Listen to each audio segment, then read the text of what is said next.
کہ نبی پاک علیہ الصلوۃ والسلام اگر نفس کی خواہش کو پورا کرنے کے اگر آدمی تھے، نعوذ باللہ من ذالک، تو پھر 6 سال کی عمر میں تو حضرت عائشہ سے شادی ہو گئی تھی، پھر 3 سال آپ نے انتظار کیوں کیا؟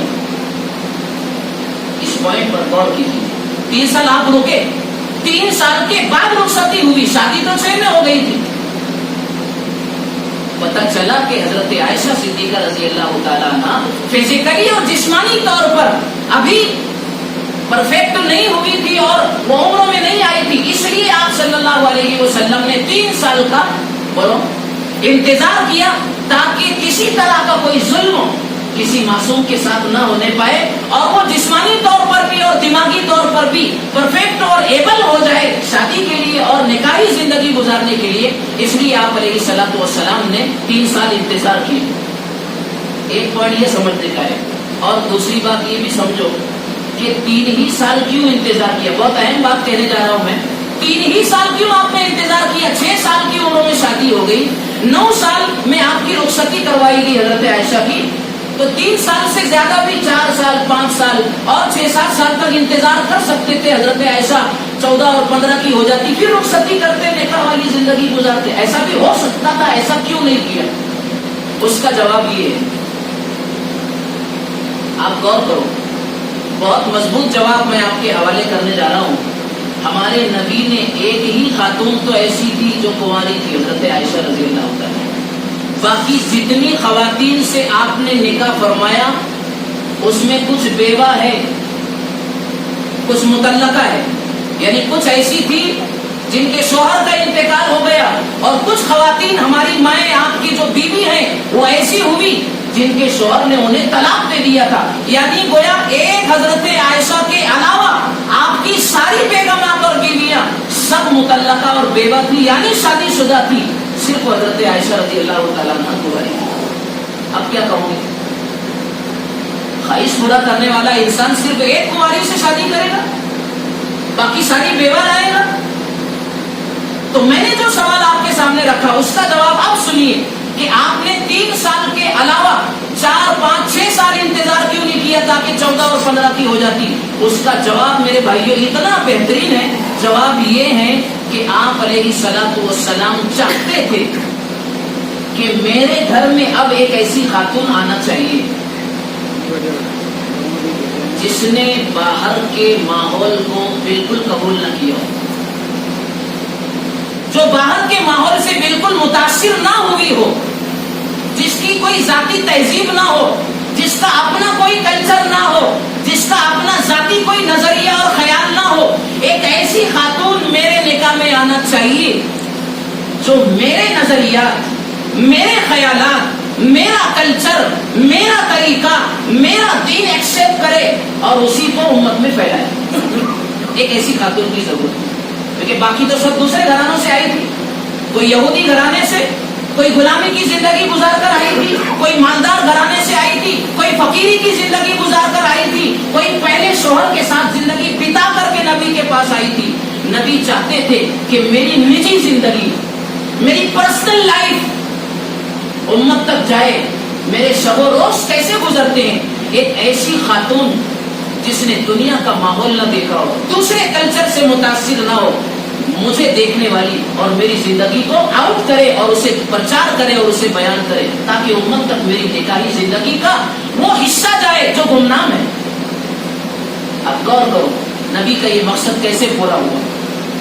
حضور پاک صلی اللہ علیہ وسلم خود فرماتے ہیں خذوا من هذه الحمیرة ثلثی الدین. حمیرہ حضرت عائشہ رضی اللہ تعالیٰ عنہ کی کنیت تھی. تو آپ نے کہا، صحابہ سے خطاب کرتے ہوئے آپ نے فرمایا خذوا من هذه الحمیرة ثلثی الدین. میری حمیرہ یعنی عائشہ سے دین کا 2/3 علم حاصل کرو.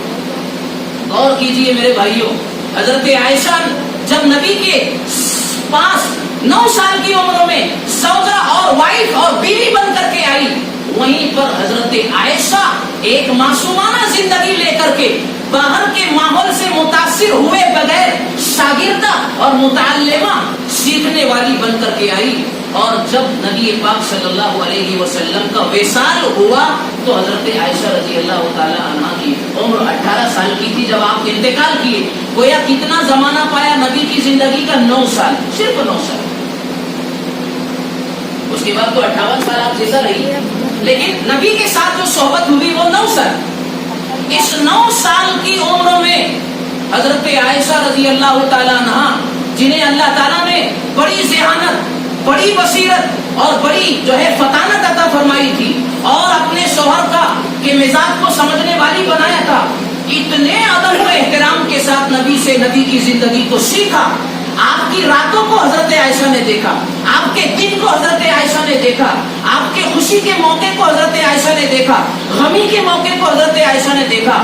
اور حضرت عائشہ کے پاس اس ادب و احترام کی بنیاد پر اتنا علم آیا کہ حضور فرما رہے ہیں میری عائشہ یعنی حمیرہ سے دین کا 2/3 علم حاصل کرو. کیا مطلب ہوا اس کا؟ ایک پورے دین کو 3 حصوں میں تقسیم کیا جائے تو 1/3 ایک حصہ یعنی 1/3 1/3 حصہ سارے صحابہ میں علموں کا بٹا ہوا ہے, اور 2/3 اور 2 حصے پورے دین کے 2 حصے حضرت عائشہ کے پاس علم موجود ہے. اسی لیے راویان حدیث کہتے ہیں اور محدثین کہتے ہیں کہ بڑے بڑے صحابہ حضرت عائشہ صدیقہ رضی اللہ تعالیٰ عنہ سے پردے کے اندر پردے کے پیچھے سے بڑے بڑے فتوے اور مسئلے پوچھا کرتے تھے. یہ امت تک مسائل پہنچانا تھا حضرت عائشہ رضی اللہ تعالیٰ عنہ کے ذریعے سے. اتنا علم حضرت عائشہ کو اس کی بنیاد پر ہے. تو یہ مقصد تھا آپ صلی اللہ علیہ وسلم کا حضرت عائشہ رضی اللہ تعالیٰ عنہ سے نکاح کرنے کا کہ ایسی خاتون بھی میرے نکاح میں آنا چاہیے. تو میرے بھائیوں, حضرت عائشہ رضی اللہ تعالیٰ عنہ کو اتنی پاک دامن خاتون تھی کہ آپ علیہ الصلوۃ والسلام نے ایک مرتبہ سفر میں لے کر گئے, اور سفر کون سا ہے؟ جہاد والا سفر ہے. کتنا اہم ہے. واپسی کے موقع پر جو ہے ہار گم ہو گیا, ہار گم ہو گیا, ڈھونڈنے کے لیے لگ گئے. تفصیل کا وقت تو ختم ہو گیا. ہار ڈھونڈنے کے لیے لگ گئے, مغرب اور عشاء جو پانی تھا اس سے پڑھ لیے, رات وہیں گزارے. راستے میں ہار ڈھونڈتے ڈھونڈتے دیر ہو گئی, رات ہو گئی, وہیں پڑاؤ ڈال دیا.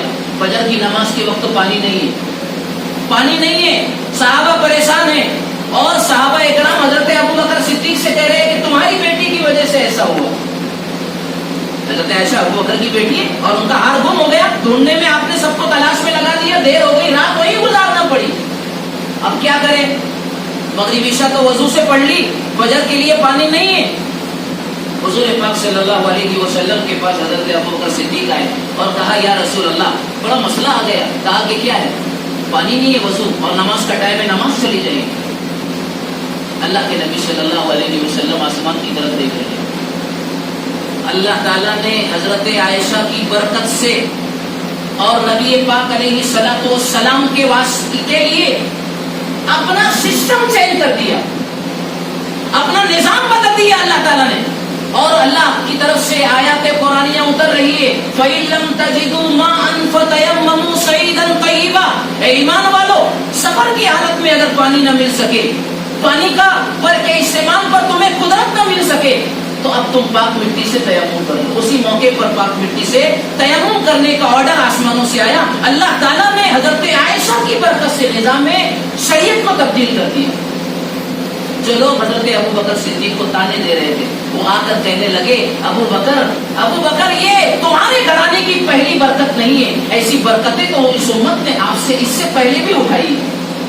یہ برکت حضرت عائشہ رضی اللہ تعالیٰ عنہ کے ذریعے امت کو ملی کہ امت میں تیمم جاری ہو گیا اس زمانے سے. اب آخری بات کہہ رہا ہوں, 2 باتیں. حضرت عائشہ صدیقہ رضی اللہ تعالیٰ عنہ وہ خاتون ہے جو خاتون کو یہ شرف ملا کہ 1,24,000 انبیاء علیہم الصلوۃ والسلام کم و بیش میں کوئی نبی ایسا نہیں ہے کہ جس نبی کا انتقال اور وصال اس کی بیوی کی گود میں ہوا.